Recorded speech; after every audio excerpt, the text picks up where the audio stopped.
Okay, my name's Nicole, and I was diagnosed in November of 2022 with Hodgkin's, classical Hodgkin's lymphoma. Took a little while to get there, but that's where I was. I found out through a very new blood screen test called Galleri. My symptoms were very scant.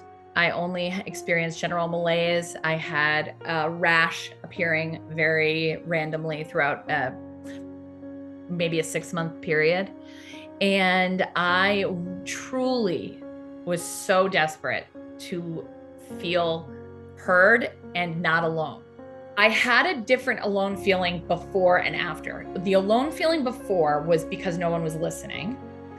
And even my own, family, they're used to me just being like, oh, I feel like something's wrong, not like crazy hypochondria, but like, in my opinion, they probably view me that way. Now they can't, but anyway, that's beside the point. Alone in that, when I try to explain why I'm seeing or why I want to reach out to this person, that there's a reason, and it was in me and I knew it, and I had no one to speak to it. And that's I was feeling very alone because no one was listening. Then when everyone had reason to listen, I felt alone because the minute I finally had the diagnosis, I didn't fit in. I didn't fall in that early the 20s or later life diagnosis.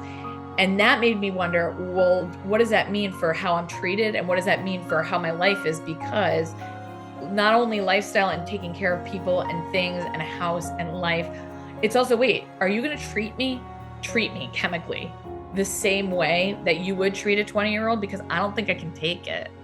I don't think I can. I remember being 22.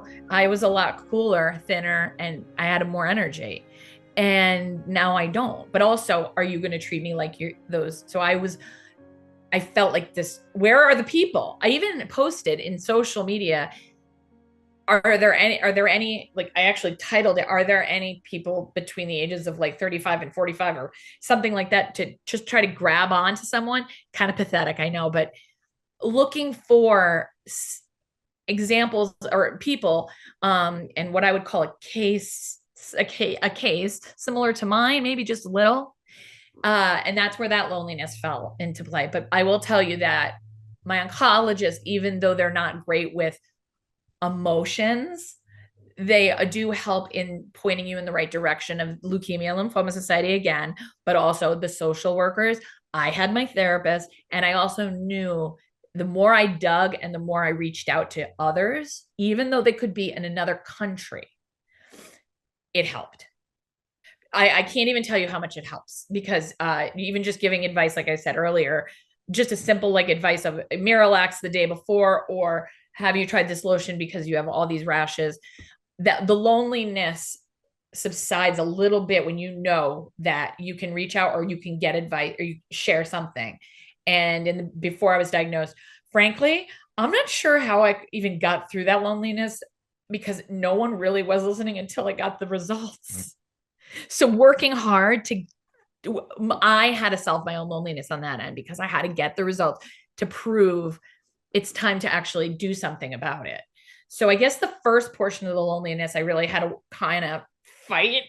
And then this portion that I'm in now, part two of feeling kind of sad and just like, wait, the world is happening without me and the whole world is living, comes day to day and person by person, or connection by connection.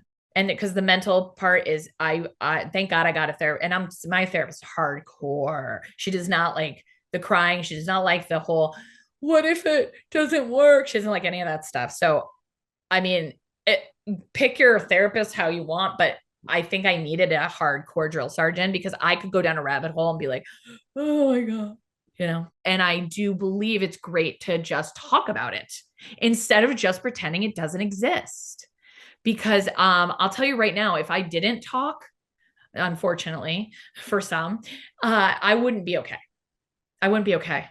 Even though you have those days where you just sit in bed and the whole world is outside, believe me, I can't even tell you how many times I hear everyone playing outside or doing things outside and living.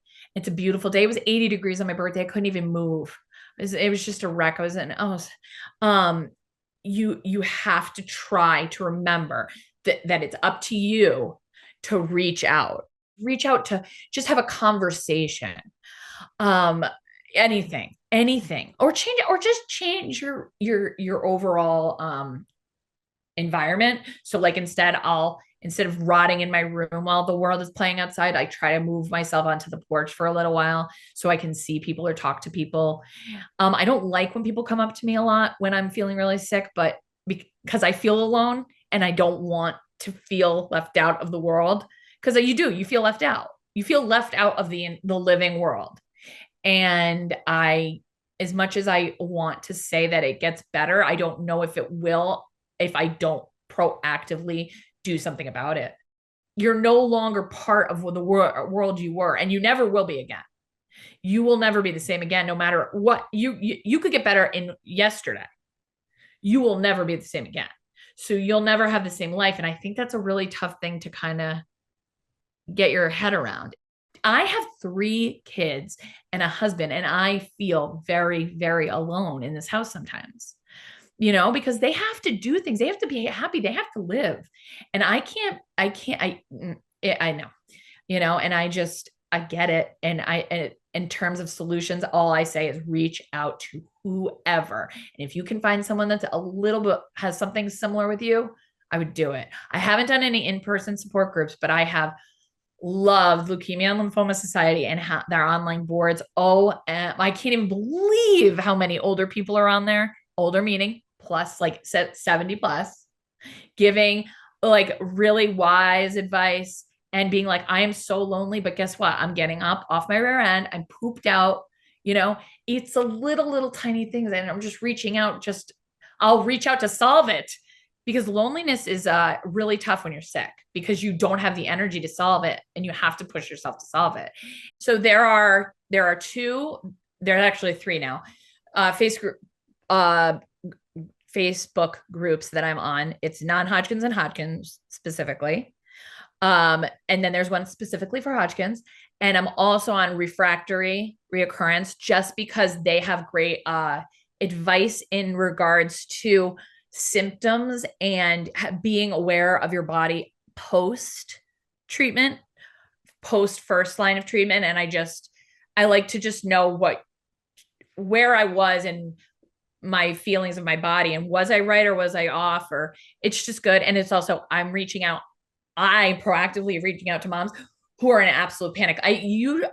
No one understands the middle of the night when you're up. I mean, my God, sometimes your sleep schedule's off. And you're just panic writing just to write back or to have someone write back to you. Huge. And I didn't even go on Reddit because I thought it was for like the young folk. I was never on Reddit, but there is a huge lymphoma community there. And they are very supportive, considering how the range of ages. I can't believe the number of 70 and 80-year-olds on there. I was like, I just figured out how to be on a chat in Reddit, and you're in here giving advice and doing things. So I'm reaching out. It's great, but it's also, there are a lot of moms in there going, I don't even know what to do and lose my mind. Those are my basic feelings when I was going through the beginning portion that I came upon the patient story, and also wanted to speak out about being your own advocate and speaking to the professionals with confidence and strength, even if you don't have, let's say, B symptoms, or you don't have a fever and all the things, and you're not sure, you just don't feel right. If you don't trust someone, move on. You use your voice, and you're not alone, and you can get advice from anyone. I just want everybody to know that they need to speak, educate themselves. Do not trust the word of all doctors. Do not just let them say you're anxious. Do not let them say you have a cold. Do not let them run your labs and say, well, your labs are fine. We're okay. Always push a little further if you feel like you have to. Trust your gut. And I'm here, and I'm online. I'm always here for anyone ever, so especially anyone with lymphoma that is just feeling spiral time, because spiral time is no fun.